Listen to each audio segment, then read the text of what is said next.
Hello again. This is Dr. Rand Oman for the Human Freedom Project.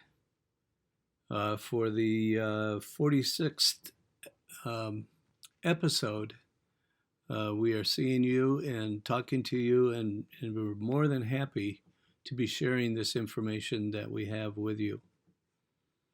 Um, I would reiterate there are probably many questions that you people have, and it's the first part of our sessions, the first 20, 30 episodes, we're all about the how to be delivered, what it takes, putting on the whole armor of God, and the boardroom. You would need to go way back. Let me just see when we talked about the boardroom first. Um, that was way back in the 14th episode. This is now the 42nd. But off and on, we have talked about the boardroom, and that's basically where most of what Satan does in your mind occurs in the boardroom. The main parts of your mind are in the boardroom. But then we have the second level, which is spiritual realm, the third level, which is the governmental realm, the fourth level, which is the societal realm, and the fifth level we really don't talk about much because it's been a rarity that sometimes people fall into comatose when they're in my office. It's probably because I'm so boring. No, it's not that. It's actually because they have been mentally prepared to be comatose at certain times. There's certain keys that trigger them to become comatose. However, there's not much I see in all the years I've done this. I've only a few times there's been someone comatose. But when they are, they're totally gone. You can't connect with them. The only way you can get them back is to pray and to pray and to pray. Sometimes I've had to pray 15, 20 minutes, warfare prayers, and finally they come out of it. But the people that are comatose is the people where there's power transfer. We've talked about that before. The power transfer is God creates all the power and Satan steals it so he can use it against us or use it for his purposes. And so it's all about power. And so you find people in the sixth level that are very powerful people. These people are leaders in the community. Do I know who some of them are? Yes, but I'm not going to talk about it because I don't think that would be right. There's people in high level in the government, high level in business, high level in the church. At one time in this area, there was two very high level ministers that on the top level, boardroom level, they were ministers and preaching every Sunday. But on the sixth level, they were attacking some of my clients in rituals. And they were priests. They were priests of God on the first level and priests of Satan on the sixth. It was incomprehensible to me to understand this. But it was true because the persons that heard these or saw these instances where they were being abused by these people, it was affecting them greatly. It wouldn't affect them if they were just making up a story. And in both cases, they didn't really know these people very well. They just knew who they were. So it wasn't like they have a vendetta against them.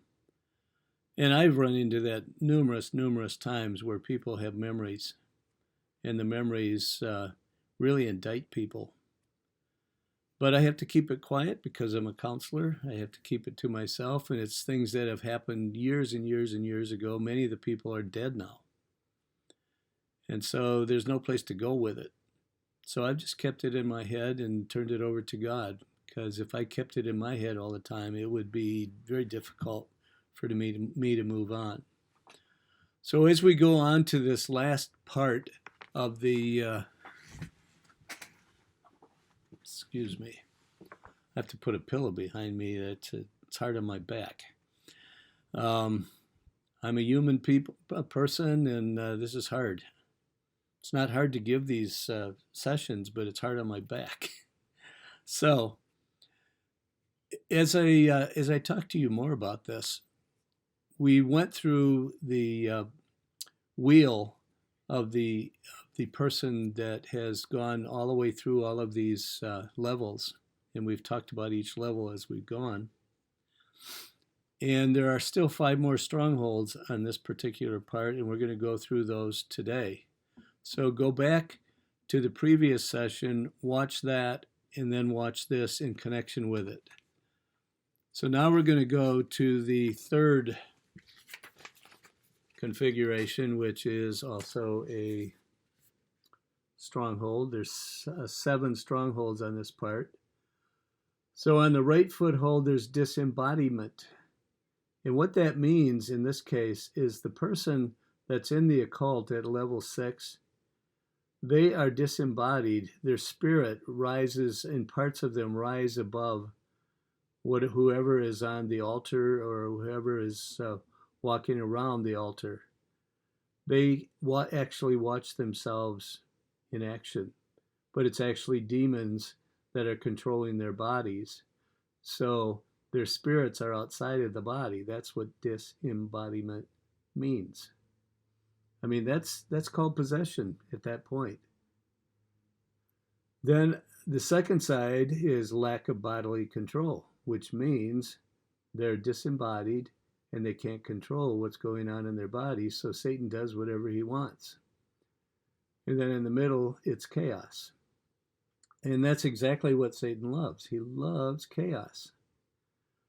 So without being able to control your body and you're disembodied, you have no control. Therefore, there's chaos, and that leads to devastation.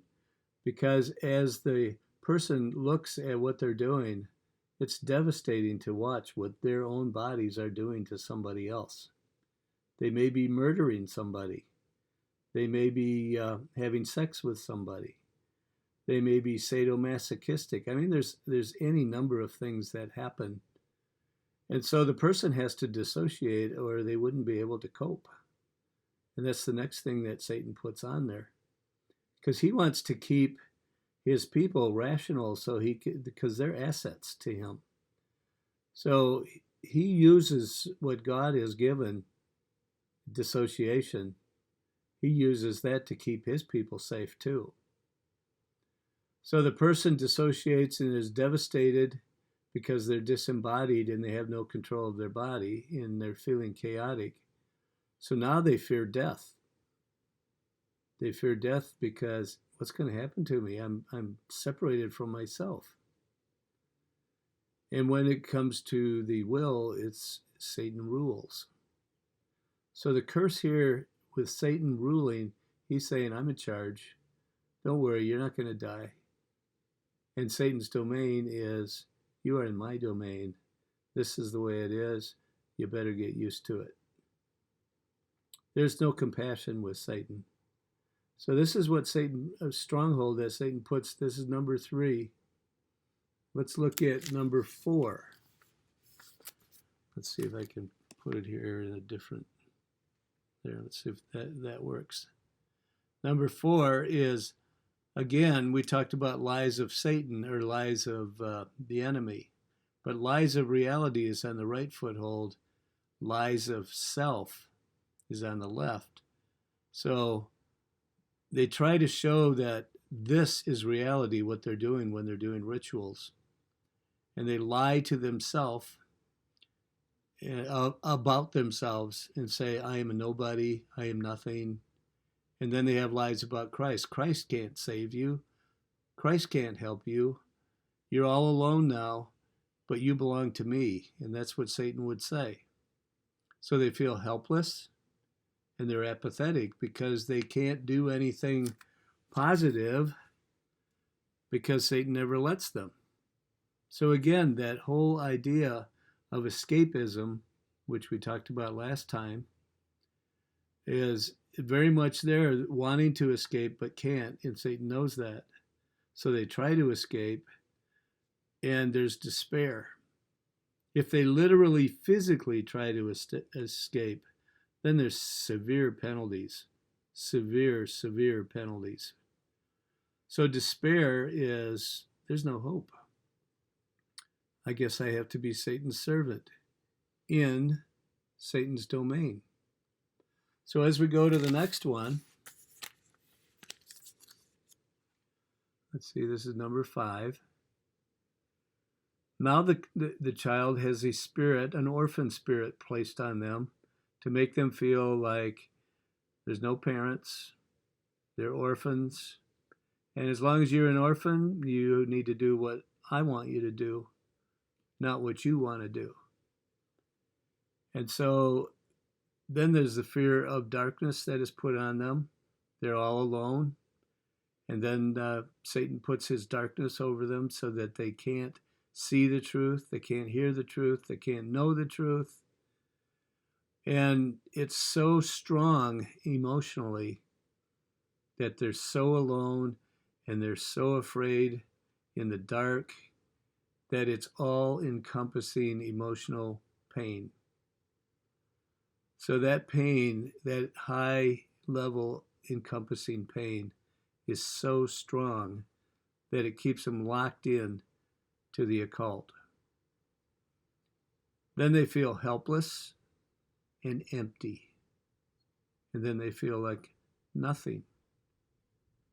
And then what again? Satan puts escapism on them, and it doesn't work. You can't escape. He won't let you.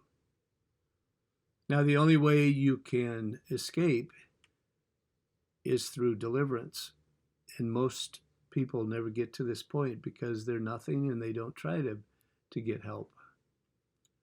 But there are some very strong people that even though all of this is being put on them, they still fight to get out. And those are the people I can serve. If you don't want to get out, you probably will never be in my office. But if you do, there's hope. So at the very top, it's death. It's all-encompassing death, which means I'm a nobody. I don't matter. I'm empty. I'm nothing. And I pretty much have to be what you tell me to be, Satan. It's pretty sad. Okay, let's look at the next one here. All right, so sacrifice. Many times they are brought into sacrifices as a child, and the priest takes their hand and makes them sacrifice a baby. So just think when you have to sacrifice a baby, what you're going to think inside. It's going to be a lot of shame, a lot of guilt, a lot of self-condemnation. But it's really the priest that's doing it, but he makes them feel like they did it, and then he makes sure that he accentuates that. Then he talks about insufficiency. Well, he doesn't, but Satan puts insufficiency on them. They'll sacrifice someone, and then he'll say, well, you didn't do that well enough. You're going to have to work on that. And there's mourning. And the insufficiency also is in the sense that they are insufficient as a person. They're nobody. So there's a great deal of mourning going on in the soul of this person. And then they accentuate that with physical pain. They're already feeling bad enough, and then they physically cause pain to again cause them to be connected to the cult in a negative way. Then they feel total worth, and then it's self-flagellation. Self-flagellation is beating yourself up on the inside and saying what a horrible person you are. And that's what I see with these people in the occult. They feel like they're horrible persons and they can't be loved. And so they beat themselves up. They don't need anybody to beat them up anymore. They've been beaten down so much that it just becomes part of their life. Then again, in the will, it turns to dissociation. Dissociation, dissociation, dissociation. You have to be dissociated when you're on the 6th level. And the reason they keep throwing dissociation in there is so if one part wants to talk, you dissociate to another part and you won't get the goods.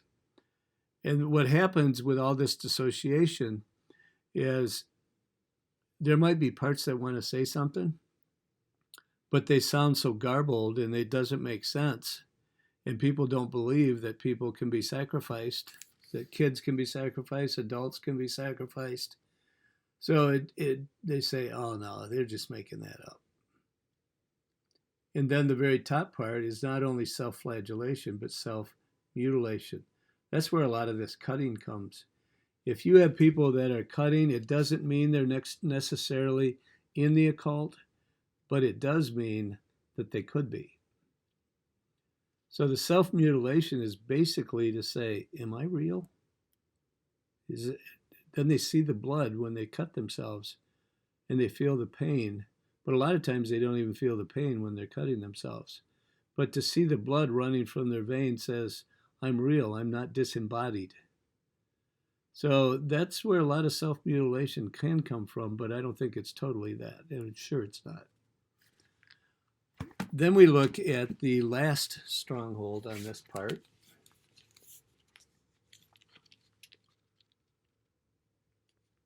And so what they do is they make the person feel like they're nothing, as we said, and then they put curses like this: Satan's harlot.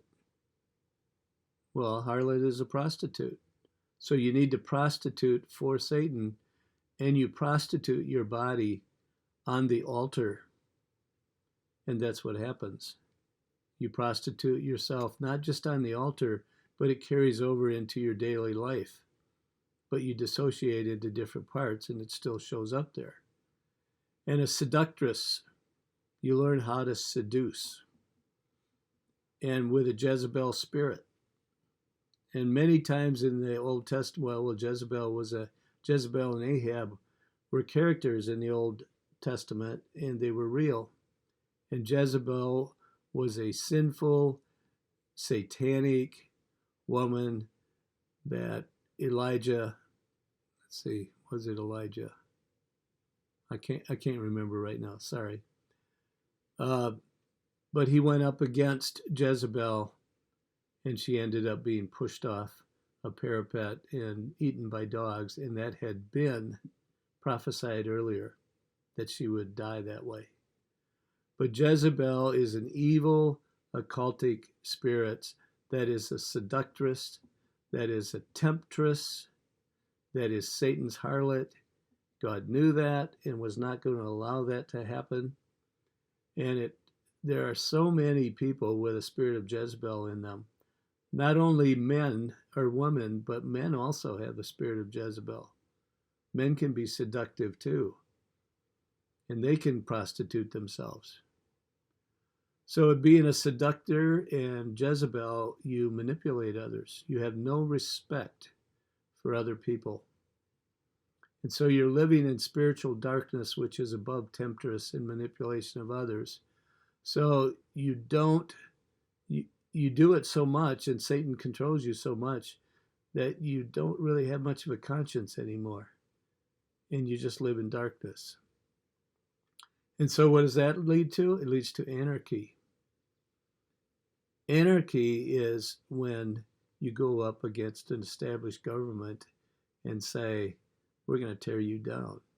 And that's exactly what Satan's goal is, and it has been right from the beginning, that we're going to tear you down, Satan, or God, and we're going to defeat you. And so all of this, if you look at the top, is Satan's brainwashing.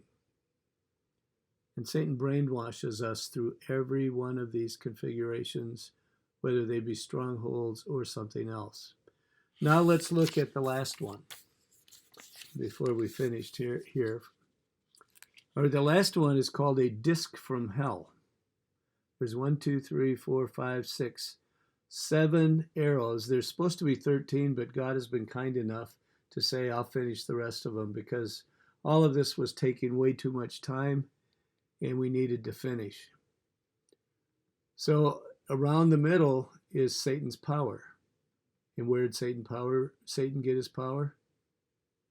from Christians, from other people, from sources like rivers and kinetic energy, atomic energy, all kinds of different energy. That's where he gets his power, but he has to steal and kill and destroy to get it.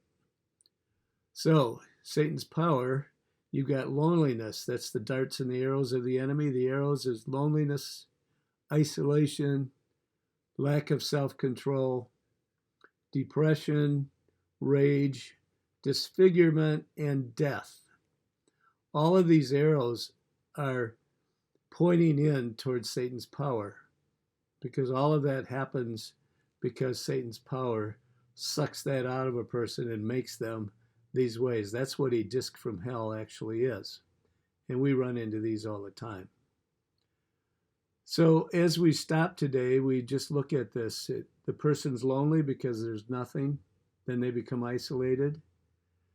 Then Satan's power says, I'm going to suck the control right out of you. I'm not going to let you control anything because you're nobody. And then they get depressed. And then they get mad because they're depressed and they don't have any control. And then they're disfigured. And the disfigured goes back to that last cutting themselves and self-flagellation. And then that leads to death. Again, it's usually death of the self, not like God talks about it, but death to a person that makes them nothing. So as we end this today, I'm just going to say this. It is so sad that this happens in our world, and it's prolific. I'm just touching a little bit of the world, but it's been going on for thousands of years.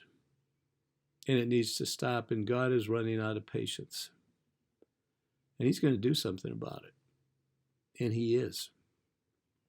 So I'd say this as we stop today, is that if the Son has freed you, you are free indeed. Goodbye, and God bless.